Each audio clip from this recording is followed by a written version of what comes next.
Hey guys, welcome. This is George. What I'm going to show you right now how to solder a tube bearing. I really don't want to do it. I usually send it back, but she's a good customer and I'm going to do it. Might as well show you how it's done. So come on in and let's see how it's done. So first, you can see this hollow tubing. It gets squished here. So what I'm going to do, I'm going to open it up a little bit like that. Okay. I could stick something in there here to make it nice and round. Okay. You can see it's a nice tube now. And I'm going to do the same thing on the other side. Okay, you can see these are squished. So open it up a little bit here and stick something in there that's round. So it gives it a nice rounded tube. This one is uneven. You could give it a tiny sanding here. Just like that. You do the same thing so they meet nicely, as close as you can. So that's only if you don't want to say no to a customer, okay?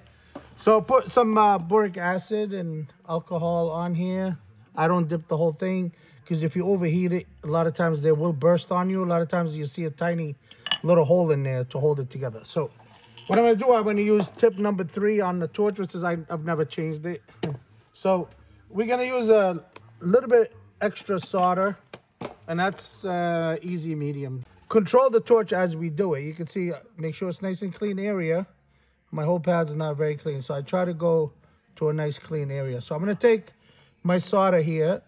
So try to put a little bit bigger than the actual hole there, right?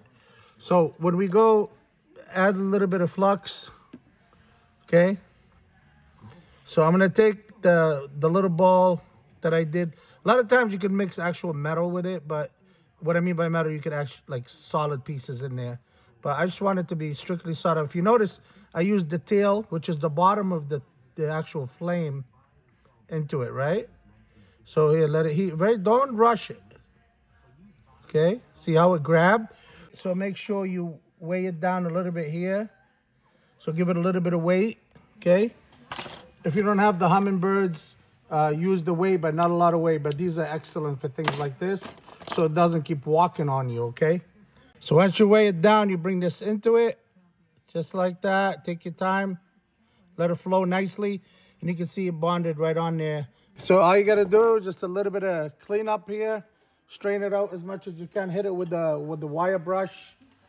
And I'll show you. And use the rubber wheel. Don't go too much on it, but you can see how nicely that is like this.